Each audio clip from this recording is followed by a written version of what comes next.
80. No, vamos a hacer más de 120, 150.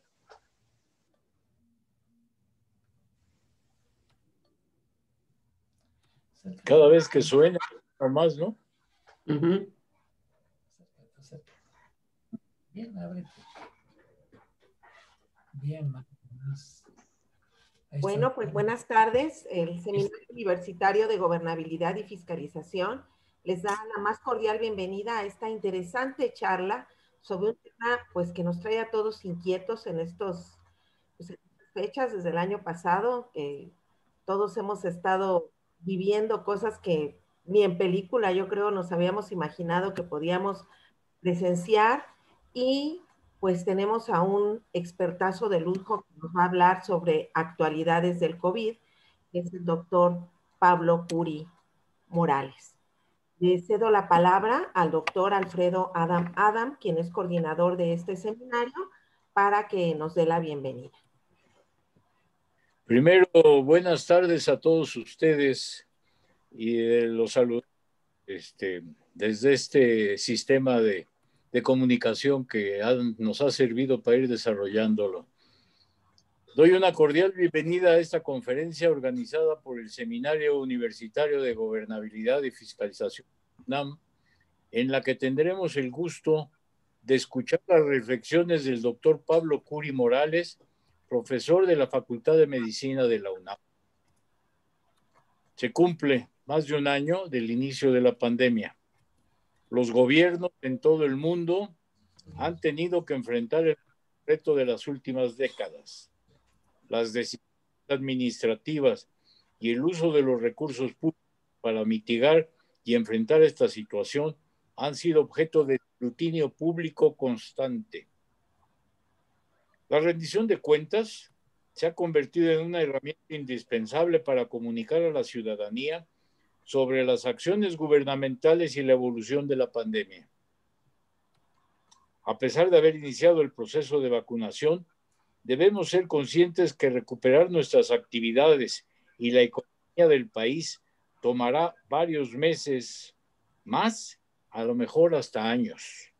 Voy a repetir este punto porque lo considero muy importante. A pesar de haber iniciado el proceso de vacunación, debemos ser conscientes que recuperar actividades y la economía del país tomará varios meses más, años. Las consecuencias sociales, económicas y de salud aún están por descubrirse. Por esta razón, estamos convencidos que la conferencia de nuestro invitado de hoy será de gran relevancia para analizar con una visión crítica el desempeño del sistema de salud pública y las medidas gubernamentales adoptadas por el programa de vacunación en proceso. El doctor Pablo Curi Morales, profesor distinguido de la Facultad de Medicina de la UNAM, es un médico experto en salud pública. Su amplia trayectoria en el sector público le ha permitido enfrentar urgencias epidemiológicas que se han presentado en nuestro país, como el SARS, la influenza, el Zika, entre otras.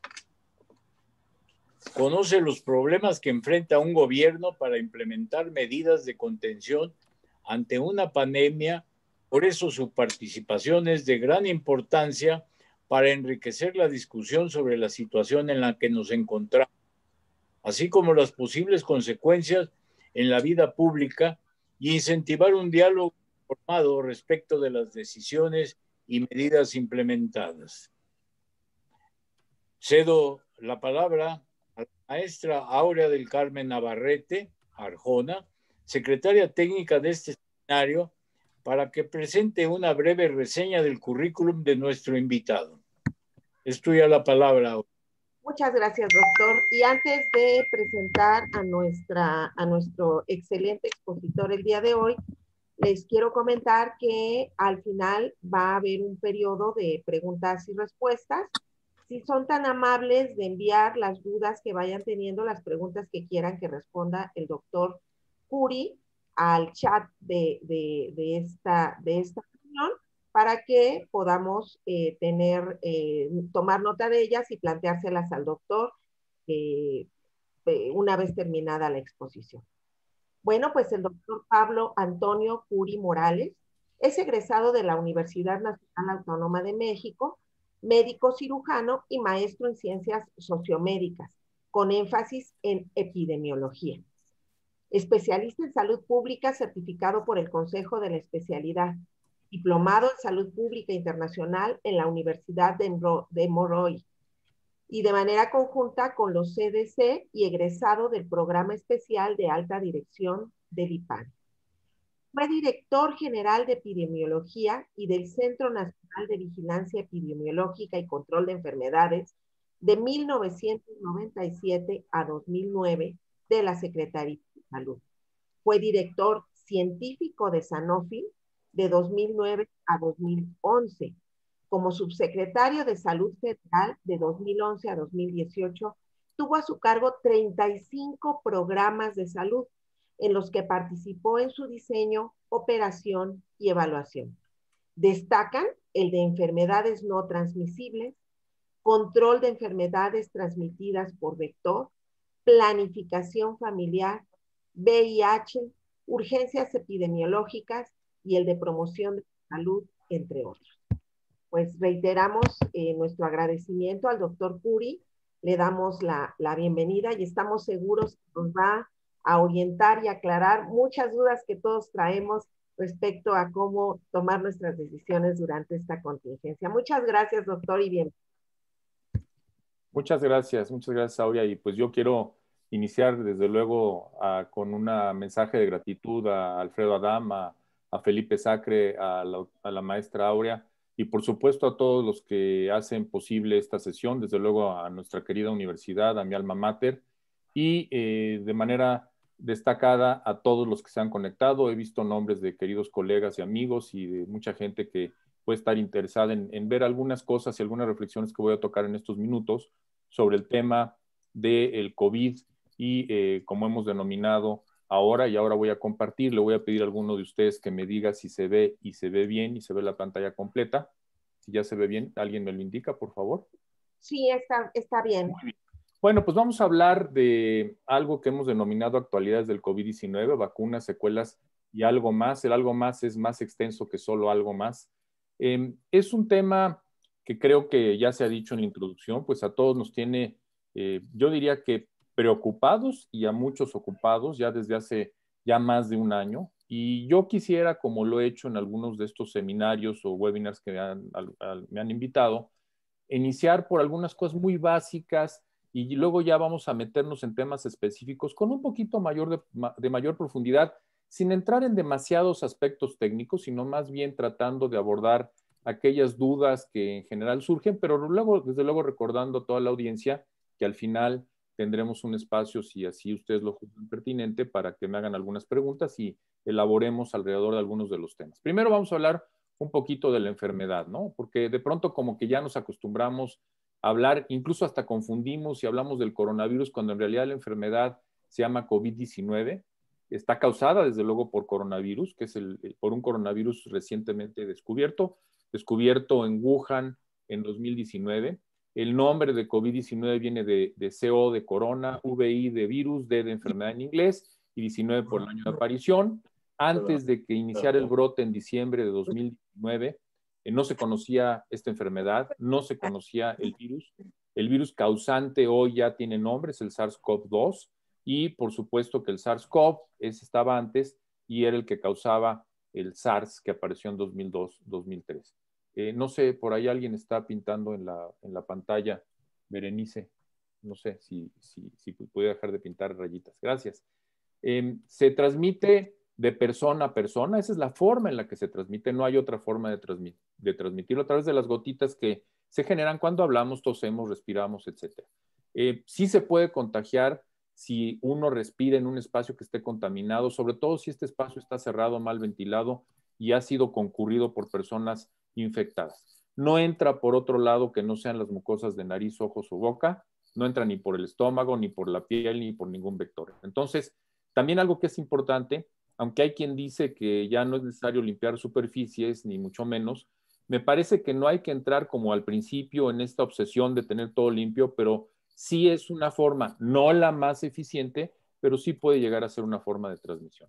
Entonces, como ya vimos eso, pues ¿cómo la prevenimos? Y solo se lo recuerdo porque lo hemos oído al cansancio, pero a veces se nos llega a olvidar. Es a través del lavado frecuente de manos, ya sea con agua o con jabón, o con el uso del famoso, algún desinfectante que tenga 70% de alcohol, el estornudo adecuado en el ángulo que hace el codo y el brazo, la limpieza y desinfección de objetos que se usan frecuentemente con cualquier limpiador, el distanciamiento físico, por supuesto que también una buena ventilación de los espacios de convivencia, el evitar lugares concurridos que estén cerrados y creo que una de las más importantes, el uso de cubrebocas. Y aquí inicio con un primer mensaje. Incluso aquellos que ya enfermaron y se recuperaron y los que lleguen a estar vacunados pudieran transmitir el COVID-19. Por eso es que hay que seguir utilizando el cubrebocas. Todo lo demás, ni los enjuagues bucales, ni el dióxido de cloro, ni aquella famosa receta de la tía, ni todo lo demás sirven para evitar esta enfermedad. Ahora, yo les quiero invitar a que se graben estas 4 Cs y que no las olvidemos porque las voy a tocar y llevémoslas como mensaje de esta sesión. Evitemos lugares cerrados, primera C. Segundo, evitar lugares concurridos, esa es la segunda C. Evitar la cercanía física, esa es la tercera C. Y usar el cubrebocas siempre. Quiero decirles que ustedes vean este cartel, está en inglés, pero decía, usa la máscara, lávate las manos, evita tocarte la cara y mantén la distancia física de otros. Bueno, esto lo sabemos desde 1918, es un cartel que salió cuando la influenza de 1918. Lo que tenemos que hacer es no volverlo a olvidar. Este tipo de cosas han llegado para quedarse y más vale que no las olvidemos. Estos son los síntomas más frecuentes: fiebre, tos, dolor de cabeza, dificultad para respirar, que cuando la medimos en un oxímetro y baja 90% la oxigenación, hay que ir al médico de manera urgente. También pueden presentarse otros, como dolor muscular en articulaciones, alteraciones del olfato o del gusto, dolor de garganta, conjuntivitis, escurrimiento nasal y diarrea. Estos son los más frecuentes, no los únicos, pero sí los más frecuentes. ¿Quiénes tienen mayor riesgo? Ya lo sabemos: adultos mayores de 60 años, diabéticos, hipertensos, obesos, mujeres embarazadas, entre otros grupos, porque no son los únicos. Y un mensaje también: los niños no son un grupo de alto riesgo, pero sí se infectan y sí pueden infectar a otros. Incluso en algunos casos raros se ha presentado o se presenta lo que ya ha sido denominado síndrome inflamatorio multisistémico en niños causado por COVID-19. Hay que cuidar a nuestros niños, pero sobre todo tener en cuenta que se pueden infectar y aunque no tengan síntomas, infectar a otros. ¿Cómo estamos? ¿Cómo amanece el mundo el día de hoy a las 7:20 de la mañana?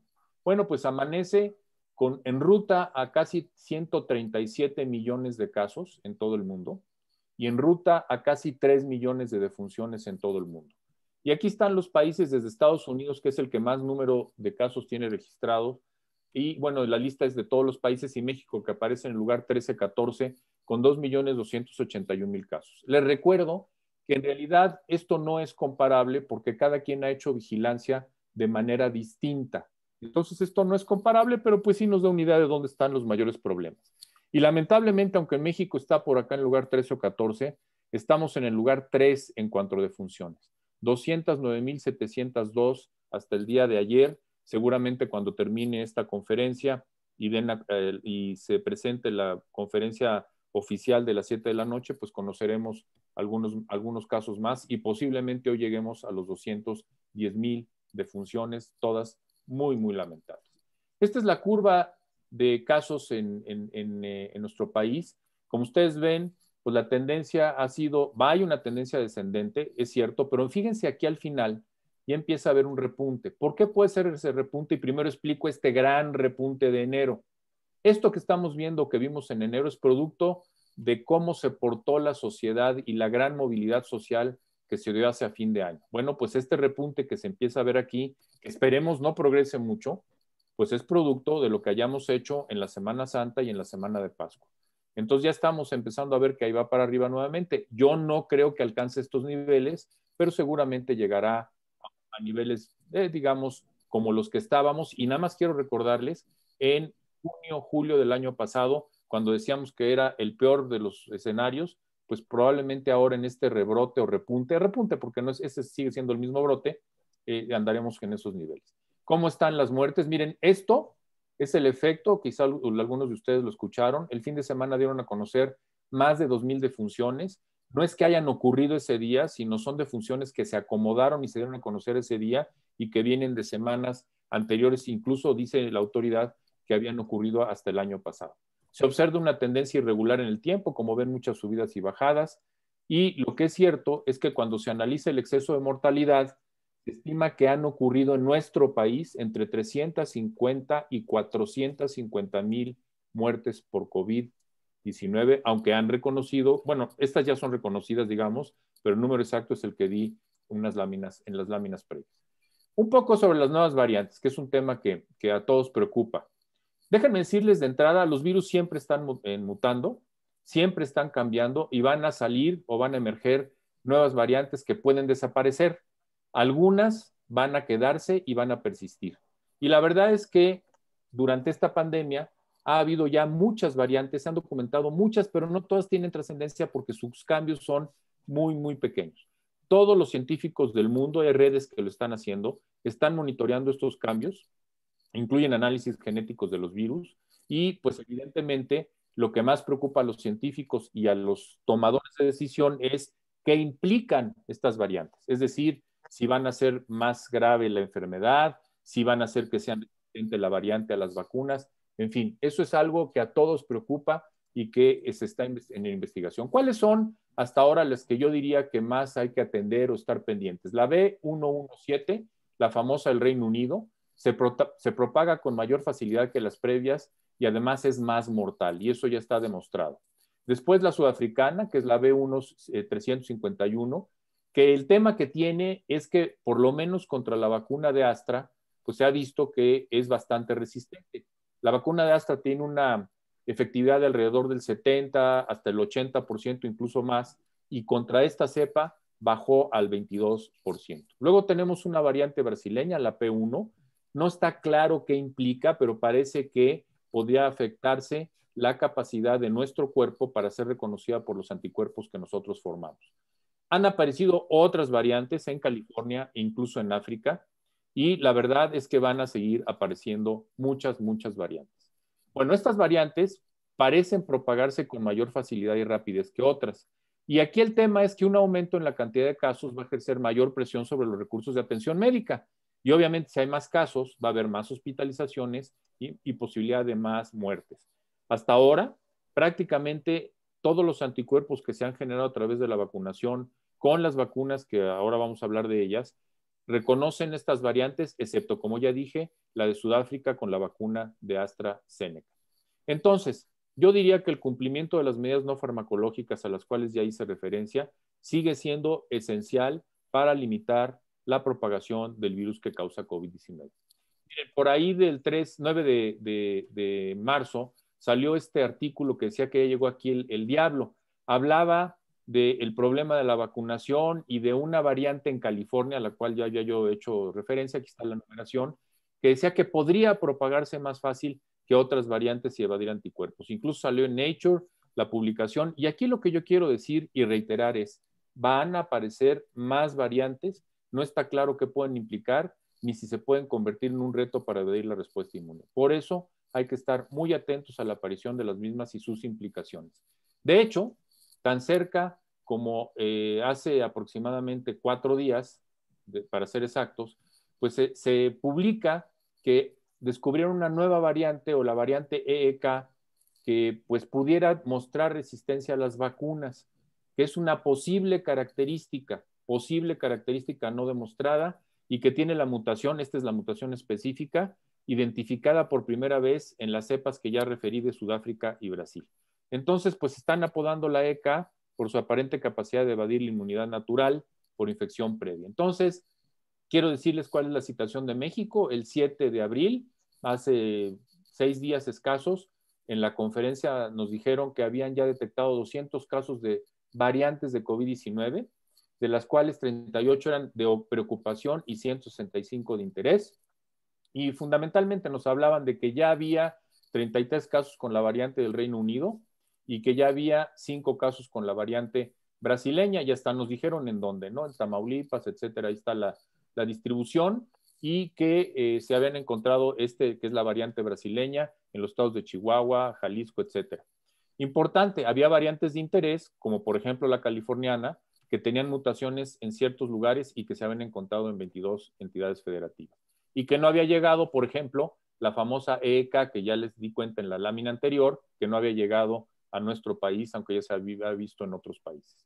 Bien, esta gráfica es para que la revisemos todos, no se crean, es para que vean que es bien complejo ver la evolución viral. Esta es justo la evolución filogenética tan solo de la proteína S del virus, y fíjense el periodo de diciembre que apareció, a mayo de 2020.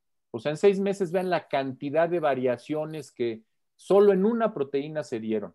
Entonces, no es trivial el tema, el virus va a seguir mutando, van a aparecer nuevas variantes, y bien importante, no podemos saber cuándo van a aparecer y tampoco podemos saber qué implicaciones van a tener.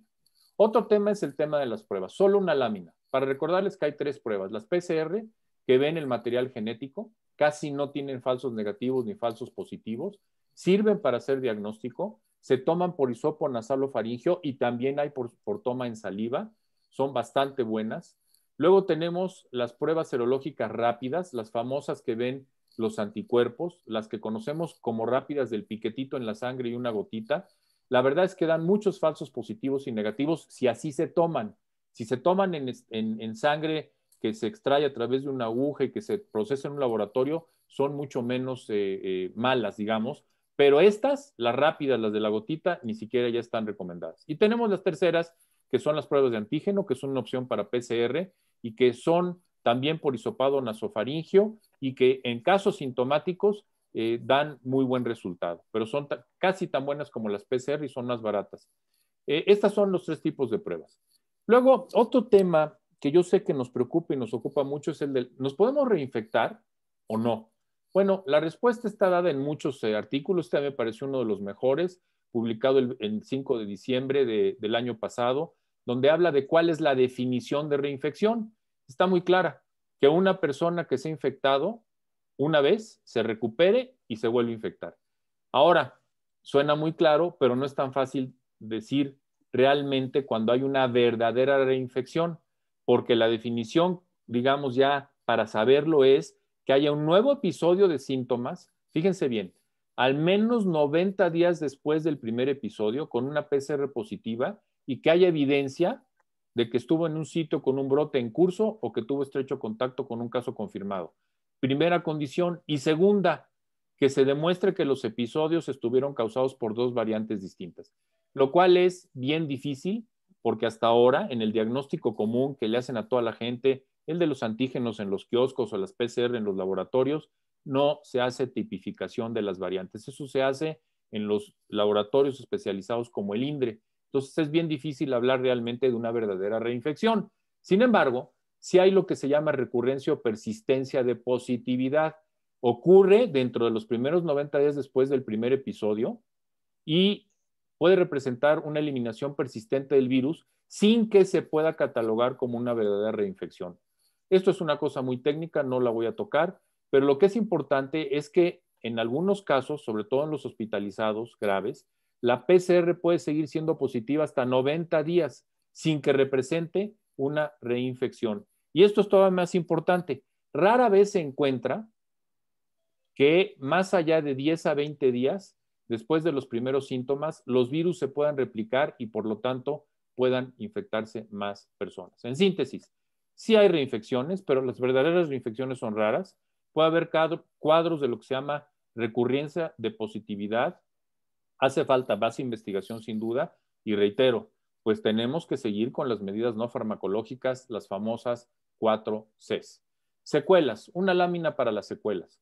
Sacado de la clínica Mayo, de cualquier lugar más o menos coinciden. Este virus, quiero decirles, no solo afecta al sistema respiratorio, afecta a todos los órganos del cuerpo y por lo tanto puede haber persistencia de todas estas: fatiga, falta de aire, tos, dolor en articulaciones, dolor en pecho o otras como dolor en músculos, dolor de cabeza, latidos rápidos o fuertes, etcétera, pérdida del olfato, problemas de memoria, erupciones e incluso erupciones en piel o pérdida del cabello. La pregunta que todos nos hacemos, ¿a quién le va a dar? No se sabe a quién, depende de cada persona, qué tipo también es muy variable. Lo que es cierto es que ya se habla del COVID prolongado, es decir, personas que permanecen con síntomas más allá de 3 meses e incluso ya se ha visto que hasta 6 meses. Y ya se está hablando de esta entidad como COVID prolongado. Y ahora el tema central de esta charla, las vacunas. ¿Dónde estamos en las vacunas? Y la primera pregunta, ¿por qué nos debemos de vacunar? Bueno, obviamente porque hay que disminuir la gravedad de la enfermedad, preparar a nuestro cuerpo para una defensa más rápida y efectiva contra el agente patógeno, en este caso el SARS-CoV-2. Y segundo, por la famosa inmunidad comunitaria, la famosa inmunidad de rebaño. Y déjenme mostrarles en este pequeño esquema qué es eso de la inmunidad de rebaño. Todos estos puntitos son personas, los verdes son individuos inmunes, gente que que está inmunizada, que no se va a enfermar. Estos amarillos son personas en esa comunidad que no tienen anticuerpos y que sí se pudieran enfermar. Y este individuo rojo es alguien que llega a la comunidad y está infectado. Pero fíjense, como los que están a su alrededor no se van a infectar, pues los amarillos que no están pegados a él tampoco se van a infectar. Por eso se habla de inmunidad comunitaria o de rebaño. Y eso es lo que buscamos vacunando a la mayor parte de la población. Esto se alcanza cuando vacunamos entre el 70 y el 80% de toda la población susceptible a enfermarse, que en el caso del COVID-19, pues hasta ahora no ha perdonado a ningún grupo de edad. Entonces tendríamos que vacunar entre el 70 y el 80% de toda la población. Bien, ¿a qué nos referimos cuando hablamos del porcentaje de protección de las vacunas? Primero decirles, no es la protección contra la infección. La protección es contra la enfermedad severa o moderada y contra la muerte. Es decir, un vacunado puede infectarse, pero no va a tener una enfermedad moderada ni severa y afortunadamente no morirá. No quiere decir que alguien infectado no pueda ocurrir estos lamentables desenlaces, pero en general esto no va a ocurrir. Las vacunas, bueno, pues hay las de RNA mensajero, no entro mucho en el detalle técnico. ¿Cuáles son las de RNA mensajero? La de Pfizer, BioNTech y la de Moderna, que son de 2 dosis. La de Pfizer se aplica a los 21 días idealmente, pero tiene un periodo hasta de 42 días para aplicarse. La eficacia es del 95%, entre 7 a 15 días después de la segunda dosis. Y la de Moderna se aplica a los 28 días la segunda dosis, con una eficacia del 92%. Importante decirles que aquí no ha dado a conocer Moderna cuál es el periodo máximo para aplicar la segunda dosis. Aquí nos hablan de 28. También hay mucha gente que me ha preguntado, oiga, ¿y si me la aplico al día 20 o al día 22? En el caso, por ejemplo, de la de Pfizer, o al día 25 o al día 32, no va a pasar nada. Son los días ideales, pero 2 o 3 o 4 días antes o 2 o 3 o 4 días después no pasa nada. Claro, en el caso de Pfizer ya sabemos que hasta 42 días. En el caso de Moderna no lo sabemos. Algunos temas que han salido recientemente con el tema de estas dos vacunas. Primero, el 31 de marzo nos dan una extraordinaria noticia, y es que la de Pfizer ahora no solo protege a los de 16 años y más, sino también a los de 12 a 15 años, con una eficacia del 100%, o sea, es muy buena, y que aunque dicen que hay que ser revisado porque solo han pasado algunos meses, la verdad es que hay una elevada generación de anticuerpos neutralizantes en los adolescentes y no hay efectos secundarios que no vayan más allá de hinchazones, ninguna diferente a las ya observadas con los adultos. Pero además, una de estas dos vacunas es que, dados estos resultados, ya van a empezar a probar en niños de 6 meses en adelante, desde 6 meses hasta los 11 años, y seguramente tendremos buenos resultados en las próximas semanas, y seguramente, como ocurre con la vacuna de influenza, muy probablemente en algunas semanas podremos estar pensando en inocular a los individuos, a los seres humanos, a partir de los 6 meses de edad y hasta cualquier edad. Luego tenemos la del vector de adenovirus. Esto se mete un gen viral a otro virus y se genera la inmunidad. ¿Cuáles son las que siguen esta metodología? La Sputnik, que la hay en México, se aplica en 2 dosis, la segunda 21 días. La verdad es que es bastante buena, una efectividad del 91.4%. La de Oxford, que ahorita voy a hablar de ella, 2 dosis, de 4, que se puede aplicar segunda dosis desde 4 hasta 12 semanas después, una eficacia que varía de 62 a 90%, aunque para casos graves y muerte, casi todas, prácticamente todas las que voy a hablar, tienen una eficacia para evitar casos graves y muerte cercana al 100%, prácticamente todas. Ahora, ¿qué se habló de la famosa vacuna de Astra? Bueno, que se suspendió en países europeos por 2 muertes por trombos, que después nos dijeron digamos, la autoridad sanitaria europea dijo que no había indicación de vínculo con los coágulos. Luego, los reguladores nos dijeron que no, que sí, que había que seguir vacunando. Esto pasó en menos de 12 horas el día 11 de marzo. Después, la OMS, el 17 de marzo, como ven ustedes aquí, nos dijo, ¿saben qué? Hay que seguir aplicando esta vacuna porque los beneficios superan por mucho los riesgos de la misma. Y después ya nos dijeron incluso cuál era el mecanismo por el cual se presentaban estos trombos y ya está denominado como síndrome de trombocitopenia inmunitaria protrombótica inducida por la vacuna. O sea, ya hasta se sabe cuál es el problema, cómo funciona, y lo que les puedo decir es que es extremadamente raro. Ocurre 1 en 1.000.000 y la verdad es que no es un gran problema, pero cuando ya se confirmó este vínculo, el 6 de abril, Marco Cavaleri, que es el responsable de estos temas en la Agencia Europea de Medicamentos, dijo que ya estaba demostrado. Mi comentario es, esto, como ya veo, y ahorita vamos a tocar el tema de Johnson & Johnson, lo que salió hoy, seguramente va a generar un cúmulo de especulaciones, opiniones, dimes y diretes. Yo de una vez les digo a todos ustedes, ninguna vacuna, ni estas de COVID, ni la de polio, ni la de influenza, ni la de sarampión, ni ninguna está exenta de efectos adversos. Ninguna. Unas tienen más, otras tienen menos. Lo que les puedo decir es que, como dijo la Agencia Europea de Medicinas el 7 de abril de este mes, los beneficios superan con mucho los riesgos, por lo tanto, hay que seguirse vacunando. El caso de la de Johnson & Johnson. Esta la ventaja que tiene es que es dosis única, 85% de efectividad a los 28 días. Y hoy, bueno, no, hoy no, el 9 de abril, hace 3 días, nos dicen que la Unión Europea está revisando trombos que se asocian a Johnson & Johnson y otros problemas con la de AstraZeneca, particularmente coágulos asociados con la vacuna de Johnson & Johnson y otro posible nuevo efecto secundario de la vacuna de AstraZeneca. Y el regulador nos dice que se han documentado 4 casos raros de baja de plaquetas en gente que se vacunó con la de Johnson & Johnson y que con la de AstraZeneca algunos casos que no pasaban de más de 5, en donde había fuga de líquidos en vasos pequeños y que se presentaba inflamación y baja de la presión arterial. Eso fue el 9 de abril. Bueno, muy bien, pues ese mismo día, la FDA nos dijo que no, que qué barbaridad, que esto que decían los europeos no tenía sustento, que era un tema de la agencia europea, está haciendo de las suyas. ¿Pero qué creen? Eso fue el 9. Pues hoy día 13 de abril, pues nos dicen que las agencias federales en Estados Unidos han pedido una pausa inmediata en la aplicación de la vacuna de Johnson & Johnson por un problema de coágulos en 6 personas vacunadas después de 2 semanas de haber recibido la vacuna.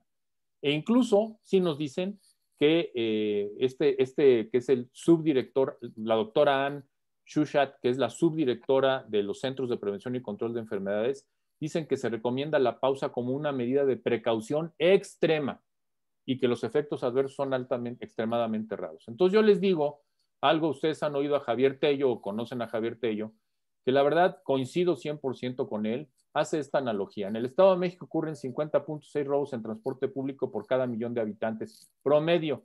Es decir, 50 veces más probable ser asaltado en una combi que padecer un trombo por una vacuna. Coincido, queridos amigos, hay que vacunarse.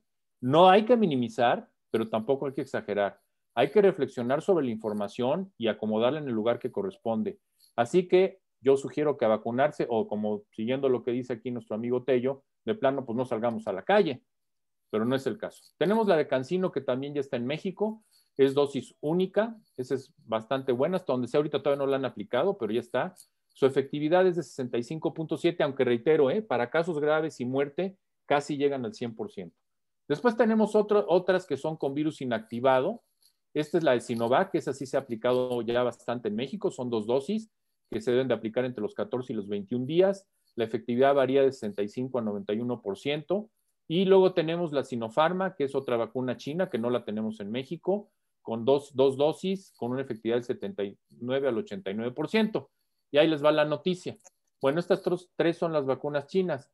Bueno, un alto funcionario chino admitió que las vacunas chinas son poco eficaces. Eso fue el 11 de abril, que el máximo funcionario chino dijo que, pues que era una baja protección la que ofrecían las vacunas chinas, que son estas tres, y que bueno, pues estaban pensando en mezclarlas. Pero ¿qué creen? Ese día en la tarde, ese mismo funcionario mandó un mensaje a la AP en donde dijo que se refería a los índices de eficacia de las vacunas en el mundo, no de las de China, que había sido un completo malentendido lo que habían publicado en el Global Times ese mismo día. Entonces, yo en lo personal creo que como todo, sí a veces hay muy mala interpretación de medios y por eso tengan cuidado con la infodemia.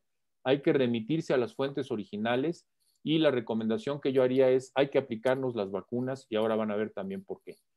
También recientemente, tan recientemente, y por aquí está la fecha, como el 6 de abril, la COFEPRIS dio su visto bueno a la vacuna que se produce por Bharat Biotech International y el Consejo Indio de Investigación Médica, que tiene una eficacia de 81% probada en más de 23,000 individuos, ya aprobada en más de 23,000 individuos, o sea que es una buena dosis, que obviamente es de las que está también en esta categoría de virus inactivados y que se aplica en 2 dosis con 28 días de diferencia, que no requiere ultracongelación. O sea, esta la verdad es que está muy buena porque se maneja en 2 a 8 grados. Esa todavía no llega a México, todavía no hay contratos con ella, pero bueno, seguramente en el viaje que hará el canciller en los próximos días, que anunció que iría a China, Rusia, India y Estados Unidos para ver estos temas, seguramente se concretarán algunos contratos para esta vacuna.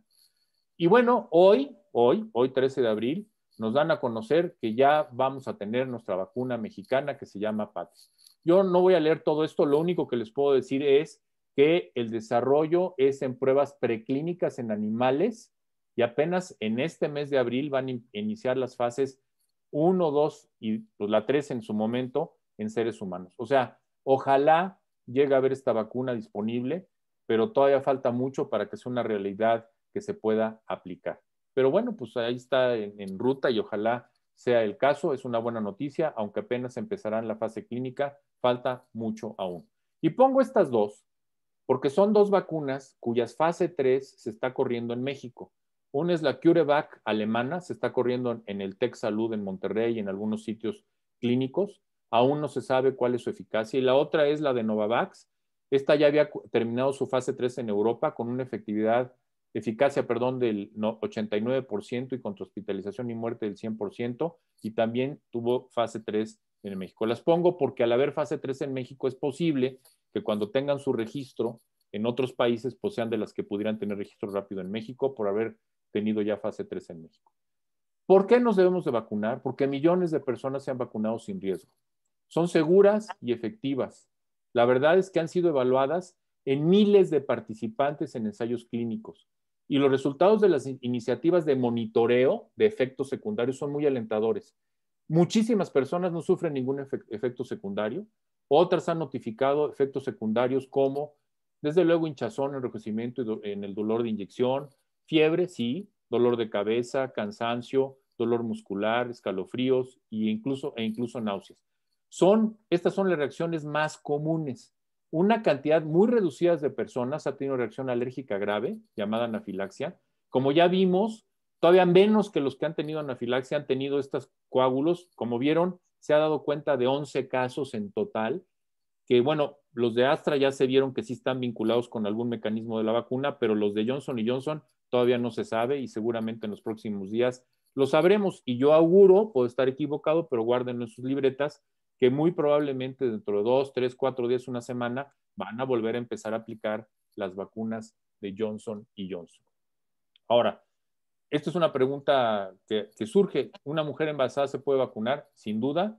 Con base en la efectividad de las vacunas, se cree que es poco probable que representen un riesgo. No solo eso, se ha visto que los productos del embarazo, es decir, los niños o niñas que nacen de una embarazada que ha sido vacunada, tienen anticuerpos, y también se ha visto que las madres las que están lactando le pasan los anticuerpos a los niños. Entonces, no es ya una contraindicación que una mujer embarazada se vacune, y uno tendría que pensar si es un grupo de riesgo, porque en el tercer trimestre a una embarazada le va mucho más mal que a una mujer de la misma edad que no está embarazada, pues uno tendría que pensar que debe ser un grupo prioritario a vacunar en la siguiente ronda, pero bueno, ya no voy a entrar en esa discusión. Miren, déjenme hablarles de cómo vamos en el mundo. Pues miren, Reino Unido cerca del 50% de cobertura de vacunación, Chile cerca del 40%, Estados Unidos arriba del 35%, Brasil casi el 10%, México arriba del 7%.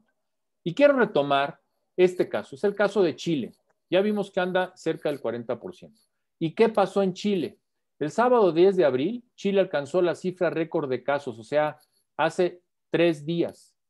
Y el sistema sanitario estaba al punto de colapso con 98% de camas críticas, y el presidente Piñera andaba clamando desesperadamente por la unidad nacional para contener el avance de la pandemia. El propio ministro de Salud dijo que con más de 80, fíjense, 15 millones es 80% de la población chilena, aquí somos 120 millones. En cuarentena, en casi 3 semanas, la pandemia está empeorando, y fíjense el indicador de positividad, ahorita voy a hablar de él.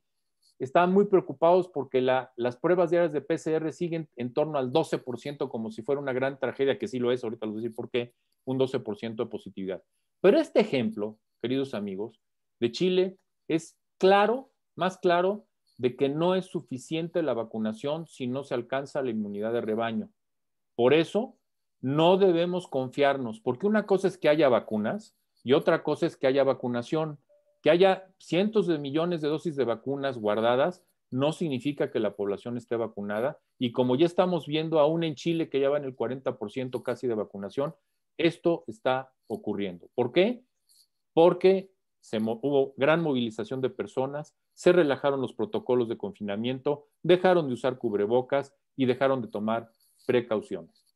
Y hablo de la positividad porque el país con mayor positividad en sus pruebas, a pesar de que hace pocas, es México. Y fíjense lo que nos dice la Organización Mundial de la Salud. Cuando se logra una positividad menor al 5% por 2 semanas, se puede hablar de que hay control. Vean ustedes que solamente países como Japón, Canadá, ya el Reino Unido, Islandia, Corea del Sur, Taiwán, Australia y Nueva Zelanda, tienen una positividad menor al 5%. Todos los demás todavía no podemos hablar, y bueno, México muy lejos, somos el primer país con positividad de que haya un control. Vean esta lámina y solo vean esta parte, y esta parte donde nos dice cuánto hubiésemos tardado el 21 de febrero en llegar al 75% de cobertura de nuestra población. Vean la fecha acá abajo y acá arriba el tiempo que nos llevaríamos. El 27 de febrero, casi 5 años. El 6 de marzo, casi 8 años. El 21 de marzo, casi 3 años. El 24 de marzo, casi 2 años y medio. Ya el 4 de abril, solo 19 meses. El 6 de abril, 18 meses. Y hasta el día de antier, 16 meses. ¿Por qué? Pues esto depende, y perdón, todavía el 12 de abril, 18 meses, subió un poquitín. Esto depende de 2 factores: que haya vacunas y pues que se apliquen. Y evidentemente lo primero que tenemos que hacer es que lleguen las vacunas y después aplicarlas de manera eficaz, de manera rápida. Con el ritmo que teníamos hasta el día de ayer, nos vamos a tardar 1 año y medio, más o menos, en que se cubre el 75% de la población y que lleguemos a la inmunidad de rebaño. Ya Estados Unidos abrió la vacunación contra COVID para extranjeros. Ahí incluso vienen algunas recomendaciones. En esta liga uno puede encontrar dónde se puede uno vacunar, etcétera, etcétera, etcétera. Lo que les quiero decir para que no se vayan con la finta es: no todos los estados de la Unión Americana están aplicando extranjeros. Hay que checar en las páginas de los gobiernos estatales para conocer qué políticas hay al respecto, pero pues esto habla de que en el país vecino del norte ya están incluso abriendo la vacunación a todo mundo, incluidos a los extranjeros. Tratamientos para ya ir cerrando. Bueno, miren ustedes, desde mayo en Estados Unidos, del 1 de mayo, fíjense, 1 de mayo de 2020, se autorizó el Remdesivir. Después, en noviembre, el 9 de noviembre, el 19 de noviembre y el 21 de noviembre, se autorizaron 3 tratamientos que son fundamentalmente anticuerpos monoclonales en Estados Unidos, y ninguno cura, pero mejoran discretamente la evolución. Conste que les dije que el Remdesivir fue en mayo del año pasado en Estados Unidos. Bueno, aquí el 12 de marzo de 21 La COFEPRIS autorizó el Remdesivir prácticamente al año después de que Estados Unidos, para uso hospitalario y de alta especialidad en casos tempranos de COVID-19. El efecto del Remdesivir, que fue publicado desde el 5 de noviembre, pues sí tiene efectos. Por ejemplo, tiempo de recuperación baja a 10 días contra 15 días en los que no toman Remdesivir, y los riesgos de mortalidad bajan discretamente, de 11.9 a 6.7% y de 15.2 a 11% a los 29 días. Síntesis: disminuye el tiempo de recuperación y, por supuesto, baja un poco la mortalidad, pero no cura.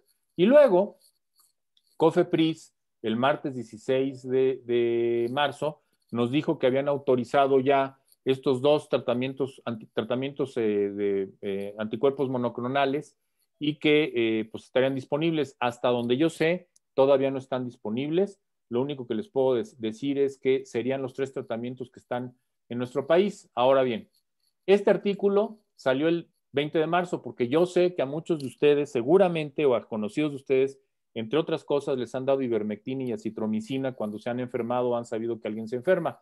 Bueno, pues el 20 de marzo de este año, en el Lancet, que es una de las grandes revistas, nos dice de plano que la acitromicina no debe usarse en tratamiento contra COVID, a menos que se tenga alguna indicación como una infección bacteriana. Y yo digo, tampoco la ivermectina, tampoco casi todo lo demás, excepto dexametasona, remdesivir y algunos anticuerpos monoclonales en casos donde esté indicado y siempre bajo estricta supervisión médica. Por lo tanto, sigamos avanzando en la vacunación y sobre todo reforzando las medidas no farmacológicas, las 4 Cs que ya comenté al principio. Y luego nos dijeron de la ivermectina. Pues la ivermectina resulta que en un buen artículo, por cierto, hecho en Colombia, nos hablan en el Centro de Estudios de Infectología Pediátrica de Cali, pues de plano que en este ensayo clínico aleatorizado el uso de ivermectina no representó ninguna ventaja sobre el placebo. Y hay muchísimos estudios en ese sentido. Entonces, la ivermectina sirvió, porque quizá no lo sepan, para que México, junto con otros 4 países, con otros 3, Colombia, Guatemala y Ecuador, obtuvieran en 2015, en septiembre, el reconocimiento como país libre de oncocercosis. Ustedes van a decir, ¿y por qué la ivermectina? Ah, porque la ivermectina es un antiparasitario que mata a la filaria que produce esta enfermedad, que produce ceguera. Y bueno, también sirvió para que ese mismo año, después de que México recibió esto, el 5 de octubre de 2015, se diera el premio Nobel a 3 científicos, a William Campbell, a Satoshi Omura y a la China Tu, a los 2 primeros porque desarrollaron la ivermectina. Y aquí les muestro una foto donde está la doctora Margaret Chan, la doctora Carice Tien, directora general de OMS, directora general de OPS, y representantes de los 4 países, y me tocó a mí recibir ese premio a nombre del país como país donde se eliminó la oncocercosis. Ya para terminar, como dice Mafalda, lo urgente no deja tiempo para lo importante. Yo les puedo decir que todavía hoy, todas aquellas reuniones no necesarias, las que me digan, y todo lo demás urgente, créanme que va a dejar de ser verdaderamente urgente, porque vamos a perder lo verdaderamente importante, la salud o incluso la vida. De verdad, hay vacuna, pero como ya les dije, no hay vacunación todavía. Me refiero todavía no a las coberturas que queremos. Hay tratamientos, pero como les dije, ninguno curativo. Por lo tanto, siguen vigentes las 4 Cs. Y termino con 2 reflexiones. Una, en memoria, esta presentación la hago en memoria de los miles de muertos por COVID en México, casi 500,000, y particularmente por aquellos que pertenecen al personal de salud que dejó literalmente su vida por el bien de otros. Yo les pido a ustedes que no normalicemos lo que sigue ocurriendo y que no caigamos en una anestesia social, porque como dijo Javier Velasco, que es un escritor contemporáneo mexicano, el futuro ya no es el mismo que antes. Muchas gracias y estoy atento a sus preguntas o comentarios. Pues muchas gracias, doctor. Interesantísimo todo esto que nos presenta y que nos hace reflexionar. Ya anticipaba usted que iba a haber muchísimas preguntas y efectivamente nos llegaron varias. Voy a tratar de agruparlas, si le parece a usted, para hacer esto un poco más ágil. Voy a empezar con preguntas dirigidas precisamente a la vacuna. Sí, claro. Hay quien nos pregunta si es peligroso ponerse más de 2 dosis de las vacunas o si esto puede resultar pues verdaderamente ocioso o si pudiera haber algún beneficio quien decidiera hacer esto. ¿Hay forma de demostrar que ya se recibió la vacunación? Y si esto puede demostrarse en un pasaporte sanitario. Contesto esas dos, si me permites. Sí, claro. A ver, sobreponerse más de 2 dosis, no pasa nada desde que les vaya a tener algún efecto secundario. Yo sí diría que es ocioso porque no son aditivos los mecanismos de aplicación de las dosis, aunque incluso sean la forma en que se producen, como ya vimos, distinta de cada una. Unas son RNA mensajero, otras vector viral, etcétera. No se suma digamos, desde la perspectiva inmune, el que te pongas de una y de otra. Lo que sí es importante es que hasta ahora no se ha demostrado que sean intercambiables. ¿Qué quiere decir esto? Si me puse la primera de Astra, la segunda tiene que ser de Astra. Si me puse la primera de Pfizer, la segunda tiene que ser de Pfizer. Si me puse la primera de Sinovac, la segunda tiene que ser de Sinovac. Hasta ahora no se ha demostrado que sea efectivo que me ponga una de una y una de otra. No pasaría nada si te pones una tercera dosis de algo, pero no gana uno nada más que quitarle una dosis a alguien que no se ha puesto la vacuna. Entonces yo creo que hay que ser muy responsables y ponernos las que nos toque, que son 2 dosis cuando es de 2 dosis o una dosis cuando es de una sola dosis. Perdón, recuérdame la segunda pregunta, Aurea. La segunda es si hay forma de demostrar que ya se recibió la vacuna. Ya, sí hay forma. Los anticuerpos que producimos cuando nos enfermamos de manera natural, los puede detectar un análisis de anticuerpos. Reitero, estos de gotita en el cassette son muy malos. Habría que ir a un laboratorio que le saquen uno sangre y lo procesen en una máquina. Bueno, máquinas especiales de laboratorio. No son gran ciencia, pero se tiene que hacer en laboratorio. Y si no pide uno que le hagan la IgG para proteína S, que es para la cual están, digamos, dirigidas las vacunas, pues puede ser que salga negativo y no vamos a ver si la vacuna la tenemos. Habría que pedir una IgG para proteína S y entonces si esa sale positiva, pues quiere decir que la vacuna funcionó y tenemos anticuerpos producidos por la vacuna. Esa sería la forma de saberlo. Yo les puedo decir que en general con las eficacias que tiene la vacuna, pues prácticamente todo el mundo va a estar protegido. Reitero, contra enfermedad severo, grave y muerte. ¿Ok? Pero bueno, si quisieran saber si tienen o no, hay que buscar algún lugar donde hagan IgG contra proteína S y pues ahí van a ver si tienen o no tienen anticuerpos. Ojo, eso tendría que ser mínimo 2 o 3 semanas después de la segunda dosis, porque si no, no van a tener anticuerpos, que es algo que quiero reiterar. No crean que me vacuno hoy y ya quedé protegido. No, me tengo que tener, si es de 2 dosis, la segunda dosis y después de 2 semanas de la segunda dosis ya estaré protegido.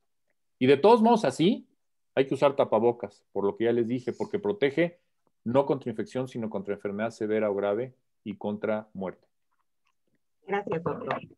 Otras preguntas que voy a leer juntas, si le parece voy a ir leyendo en pares. Sí.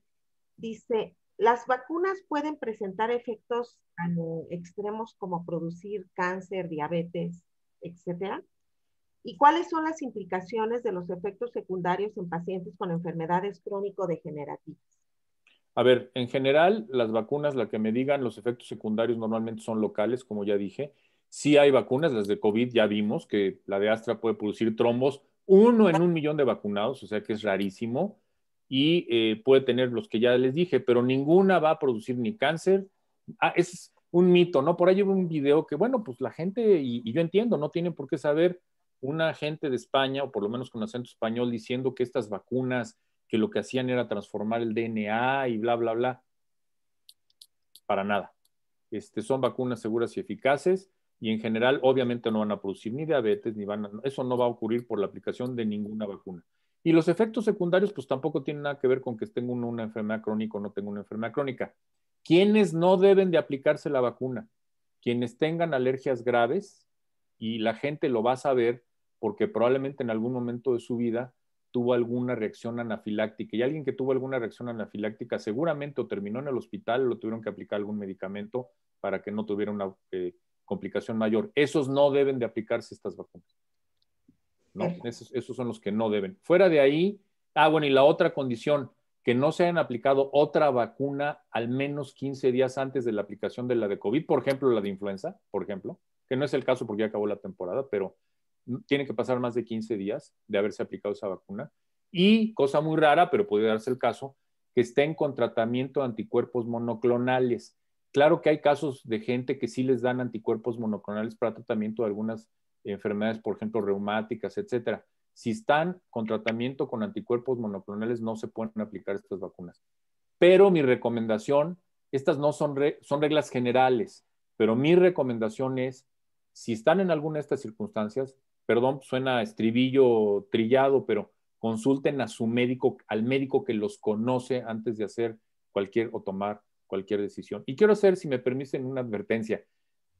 Todo lo que yo estoy diciendo hoy, día 13 de abril, entre las 18 y las 19 y pico de horas, puede ser que el día de mañana, 14 de abril, ya no sea cierto. Está avanzando muchísimo el conocimiento y alguna afirmación que yo haya hecho hoy puede ser que mañana ya no sea cierta. Lo digo en descargo de que digan, es que el doctor Curia hace 3 semanas dijo tal cosa y ahora ya no. Es que sí puede cambiar. Como les mostré, incluso puse noticias del día de hoy, del día de ayer. Esto de Johnson & Johnson, antier decían que no había problema, los de la FDA, y hoy ya dijeron, espérense.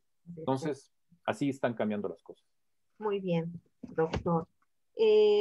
Otra pregunta que nos llegó aquí es cómo una persona que ya padeció la enfermedad puede contagiar a otros y contagiarse si se supone que ya tiene anticuerpos.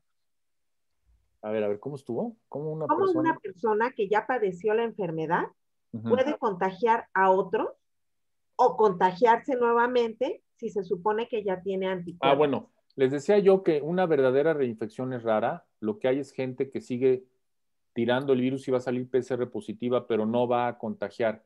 Lo dije en una de las diapositivas con mucha precisión, lo dicen pues, no lo digo yo, lo dicen quienes lo han estudiado, que es raro que alguien pueda, una vez que terminaron sus, bueno, más bien, después de 10 a 20 días de que iniciaron sus síntomas, una persona ya prácticamente no va a ser contagiosa. ¿Quiénes pueden contagiar después de ese periodo? Quienes han estado hospitalizados porque tienen mayor carga viral. Claro, todo esto que digo es generalidades. Claro que puede haber alguien o alguienes, perdón, que pues sí puedan contagiar a alguien, pero no es lo habitual. Eso no va a ser lo que va a ocurrir. Y también puede haber alguien o algunos más que sí tengan una verdadera reinfección. También puede ocurrir. Acuérdense que ninguno de los que hoy estamos, que ya somos 179 aquí presentes, Juan Antonio, para que pongas al final quién ganó, de los 179, todos somos seres humanos, somos la misma especie, pero ninguno somos exactamente igual. Entonces la respuesta mía va a ser diferente a la de Felipe Sacre, a la de Alfredo Adam, a la de Tere, a la de Aurea, a la de Armando, a la de los que están conectados, a Caro, a todos los que están aquí conectados, a Romeo, a Adriana, a Agustín, a Alfredo, etcétera, etcétera. Todos vamos a tener ante el mismo estímulo una respuesta distinta. En algunos casos es indistinguible, pero en otros puede llevar a que a mí me aplican la vacuna y se me hace el brazo este tamaño y a ti te la aplican y ni cuenta te das, o a mí me la aplican y si tuve lo que dije de una reacción anafiláctica, me da una reacción anafiláctica. Puede pasar. Lo que he hablado es la generalidad de la población. ¿De acuerdo? Muy bien, doctor, muchas gracias. De hecho, aquí la doctora María del Carmen Ochoa pone en el chat que la vacuna no es una cúpula de cristal y el virus puede llegar nuevamente a su nariz, garganta y poder ocurrir la transmisión. Pues por eso yo he dicho que hay que, dije con toda claridad y lo reitero, los vacunados y los recuperados tienen que seguir usando el cubrebocas. Perfecto. Con toda claridad lo digo. ¿Saben cuándo vamos a poder dejar el cubrebocas? Cuando haya inmunidad de rebaño global. Si no, o sea, ¿cómo? 18 meses más o menos. Bueno, en México, pero global, en el mundo falta mucho más. Muchísimo más tiempo. Sí. Muy bien, doctor. Y le voy a leer una última pregunta. Llegaron muchas, pues solicitando su postura respecto a la respuesta en México, a las opiniones que han tenido organismos internacionales respecto a lo que aquí se ha hecho.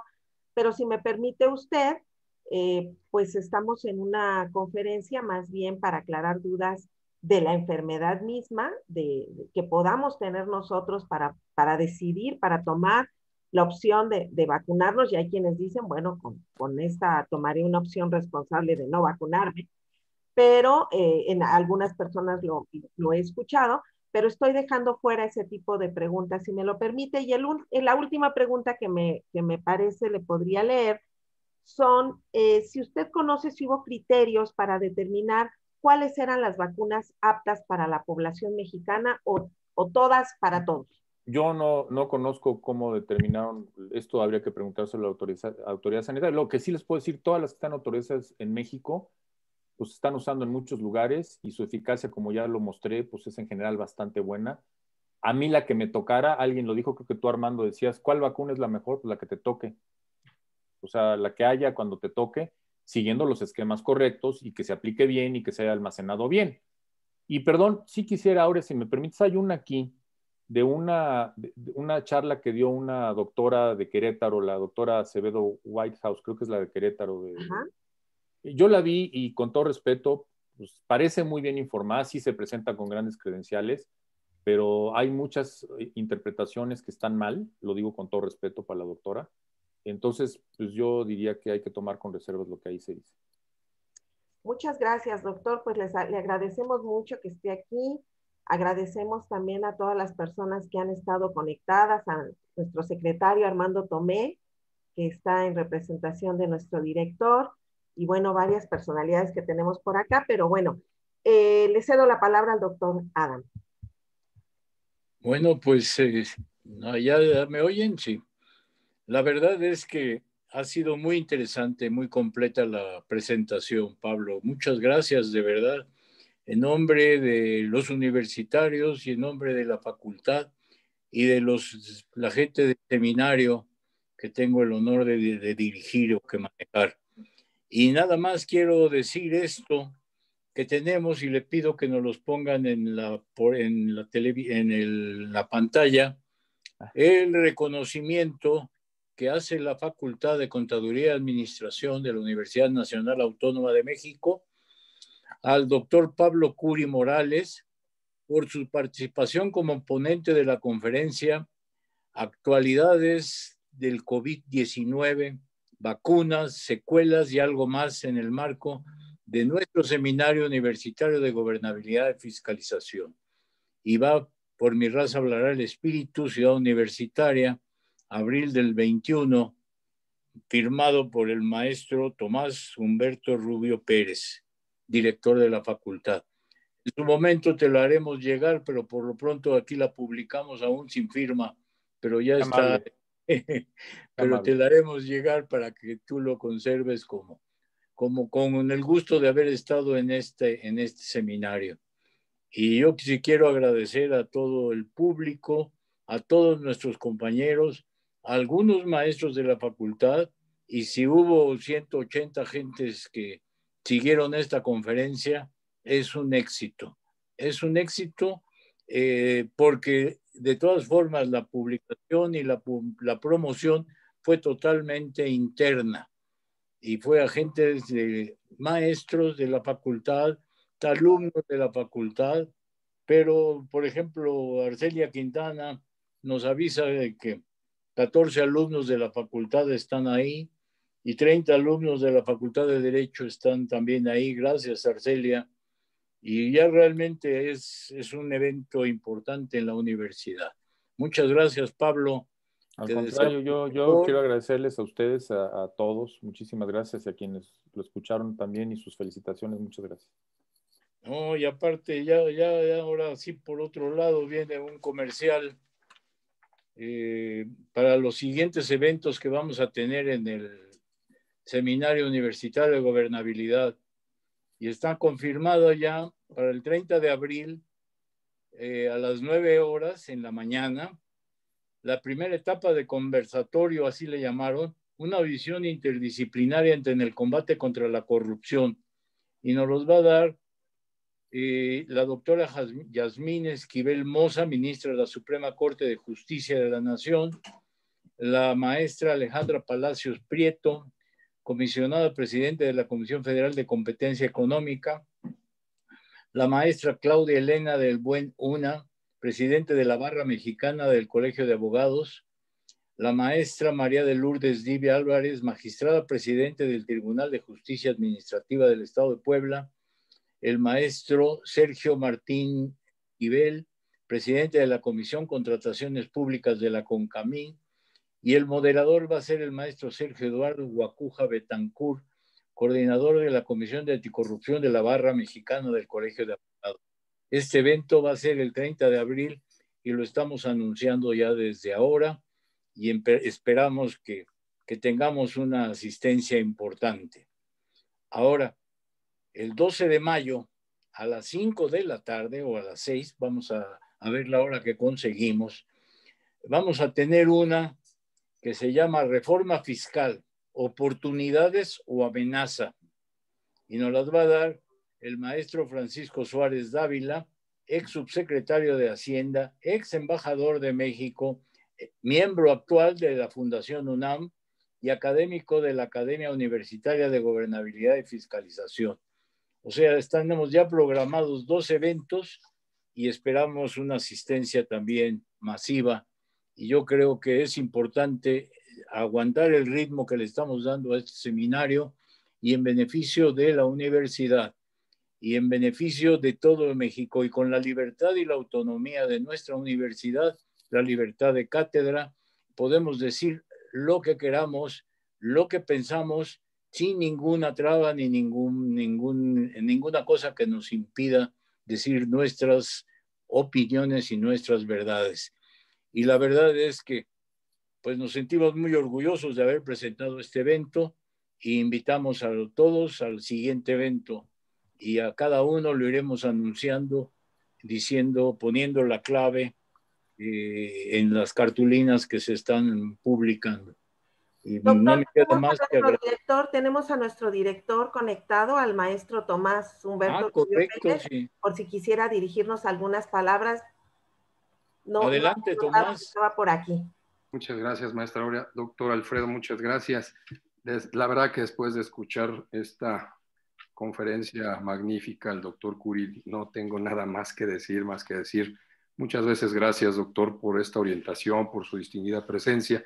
De manera regular, el SUG, nuestro Seminario Universitario de Gobernabilidad y Fiscalización, bajo la excelente coordinación del doctor Alfredo Adam, hace que la facultad tenga estas magníficas pláticas de beneficio para nuestra comunidad. Yo le quiero agradecer infinitamente porque nos aclara muchas cosas, nos orienta. Por supuesto, aprovecho para felicitar a los que ya tuvieron su segunda dosis. Muchos de ustedes aquí presentes, muchas felicidades, nos da mucho gusto como comunidad que van avanzando, los que ya pasaron por la primera etapa también.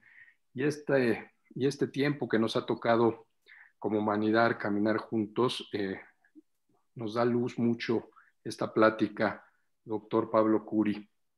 De verdad que muchas gracias. Nos quedó muy claro que ante cualquier cosa, en estos momentos tan complejos, lo mejor es esta vacuna y nos da mucha fortaleza para poderlo replicar, estos comentarios entre diferentes personas. Por supuesto, aquí están conectados a alguna parte, pero si nos lo permite, por supuesto, a través de algunas otras redes que algunas otras personas se conectan de manera recurrente, compartir esta valiosísima información será siempre importante.